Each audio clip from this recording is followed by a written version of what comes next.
ಅದ್ರ ಬಗ್ಗೆ ಏನಿಲ್ಲ, ಅವ್ರು ಸಂಪೂರ್ಣವಾಗಿ ಲೋಕಸಭೆ ಚುನಾವಣೆ ಬಗ್ಗೆ, ವಾಲ್ಮೀಕಿ ಧರ್ಮ ಬಗ್ಗೆ ಇವೆಲ್ಲ ಅದ್ರ ಬಗ್ಗೆ ಚರ್ಚೆ ಅಂದರೆ ಕೇಳಿದ್ರು. ಯಾವ ರೀತಿ ಪ್ರಶ್ನೆ ಏನು?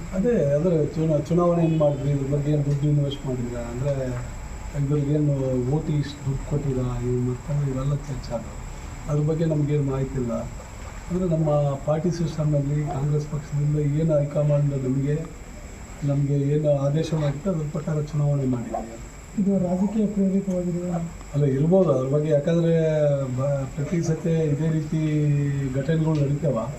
ಜನಗಳಿಗೆ ಕೂಡ ಭಾಳಷ್ಟು ಅಂದರೆ ಇದ್ರ ಬಗ್ಗೆ ಯಾಕೆ ಬರೀ ಅಂದರೆ ಕಾಂಗ್ರೆಸ್ ಪಾರ್ಟಿ ಬಗ್ಗೆನೇ ಯಾಕೆ ರೇಲ್ ಆಗ್ತಿದೆ ಅಂತ ಜನಗಳು ಕೂಡ ಇದೆ. ನಾವು ಏನಾದರೂ ಕಾನೂನಾತ್ಮಕವಾಗಿ ಅವ್ರೇನು ಕ್ವಶನ್ ಕೇಳ್ತಾರೆ ನಾವು ಆನ್ಸರ್ ಮಾಡಬೇಕು. ಕಾನೂನು ಯಾರು ದೊಡ್ಡವರಿಲ್ಲ, ಅದಕ್ಕೆ ನಾವು ತಲೆಬಾಗಿ ಅವ್ರೇನು ಸಂಪೂರ್ಣ ಸಹಕಾರ. ಅವ್ರು ಇವತ್ತು ಮನೆ ಎಲ್ಲ ಪೂರ ಸರ್ಚ್ ಮಾಡ್ತಾರೆ. ಅದಾದಮೇಲೆ ಭಾಳಷ್ಟು ಕ್ವಶನ್ಗಳು ಕೇಳಿದ್ರು ಕೂಡ ನಾವು ಆನ್ಸರ್ ಮಾಡಿದ್ವಿ.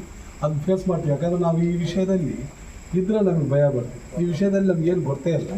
ಹಂಗಿದ್ದರೆ ಭಯ ಪಡೋಂಥ ಅವಶ್ಯಕತೆಯೇ ಇಲ್ಲ. ದಲಿತ ನಾಯಕರನ್ನಷ್ಟೇ ಟಾರ್ಗೆಟ್ ಮಾಡಿ ಇಡೀ ರೈಡ್ ಮಾಡಿದೆ ಅಂತ ನಿಮ್ಮ ಕಾರ್ಯಕರ್ತರು ಹೇಳ್ತಿದ್ರು ಸರ್. ಇದ್ರ ಬಗ್ಗೆ ಏನೆಲ್ಲ ಇವು ಕಾಮನ್ ಆಗಿ ಇರ್ತೈತಿ.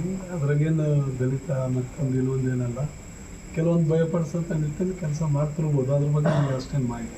ಈ ದಾಳಿಯಲ್ಲಿ BJP ಕೈವಾಡ ಏನಾದ್ರು? ನಾನು ಅದ್ರ ಬಗ್ಗೆ ಏನು ಮಾತಾಡೋಲ್ಲ ನಾನು. ಯಾಕಂದರೆ ನಾವು ಇನ್ನೊಬ್ಬರ ಬಗ್ಗೆ ಮಾತಾಡೋಕ್ಕಿಂತ ಅವ್ರು ನಾವು ಇವತ್ತು ಕಾನೂನು ದೊಡ್ಡವ್ರು ಯಾರಲ್ಲ. ಅವ್ರು ಏನು ಅವ್ರು ಏನು ಇದು ಮಾಡಿದ್ದಾರೆ ಅದಕ್ಕೆ ನಾವು ಫೇಸ್ ಮಾಡೋಂಥ ಶಕ್ತಿ ಐತಿ. ನಾವು ಯಾವುದೇ ರೀತಿ ತಪ್ಪು ಮಾಡಿದ್ರೆ ಭಯ ಪಡ್ಕೋಬೋದು. ತಪ್ಪೇ ಮಾಡಿಲ್ಲ, ನಾನು ಭಯ ಪಡ್ಕೊಂಬ ಅವಶ್ಯಕತೆ. ಈಗ ನಿಮ್ಮ ಕ್ಷೇತ್ರದ ಜನಕ್ಕೆ ಏನೈತಿ? ನಮ್ಮ ಕ್ಷೇತ್ರದ ಜನತೆ ಗೊತ್ತೈತಿ ನಾವೇನಂತಂದು. ಹಾಗಾಗಿ ಹೇಳೋಂಥ ಅವಶ್ಯಕತೆ ಇಲ್ಲ. ಇವತ್ತು 2 ಬಾರಿ ಶಾಸಕರಾಗಿಲ್ಲ ಅಂದರೆ ಜನಗಳು ಅಷ್ಟು ಸುಲಭವಾಗಿ ಆಶೀರ್ವಾದ ಮಾಡೋಲ್ಲ. ನಾವೇನಂತ ಗೊತ್ತು. ಹಾಗಾಗಿ ಜನಗಳು ನಮ್ಮ ಬಗ್ಗೆ ಕೂಡ ಅಷ್ಟೇನು ಇದು ಮಾಡ್ಕೊಂಬಲ್ಲ. ಯಾಕಂದರೆ ಪ್ರತಿಯೊಂದು ಇಲ್ಲಿದ್ದು ಜನಗಳಿಗೊಂದು ಒಳ್ಳೆ ಕೆಲಸ ಮಾಡೋ ನಿಟ್ಟಿನಲ್ಲಿ ಕೆಲಸ ಮಾಡ್ತಿದ್ವಿ. ಜನಗಳು ಇದ್ರ ಬಗ್ಗೆ ಗೊತ್ತೈತಿ. ಯಾಕಂದರೆ ಪದೇ ಇಲ್ಲಿ ಅಂತಲ್ಲ, ಇಡೀ ರಾಜ್ಯದಲ್ಲಿ ಹೈಯೆಸ್ಟು ರೇಡ್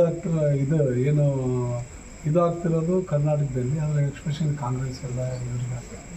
ಹಾಗಾಗಿ ಅವ್ರು ಏನು ಕೇಳಿದ್ರು ಕೂಡ ಸಾಕಾಗ್ಬೋದು. ಈಗ ನಿಮ್ಮ ಕ್ಷೇತ್ರದ ಜನರಾಗಲಿ ಅಥವಾ ಕಾರ್ಯಕರ್ತರಾಗಲಿ ಆತಂಕದಲ್ಲಿದ್ದರೆ ಸರ್ ಬೆಳಗಿಂದ ದಾಳಿ ಆಗೋದ್ರಿಂದ?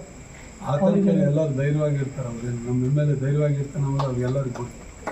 ಭರವಸೆ 100%.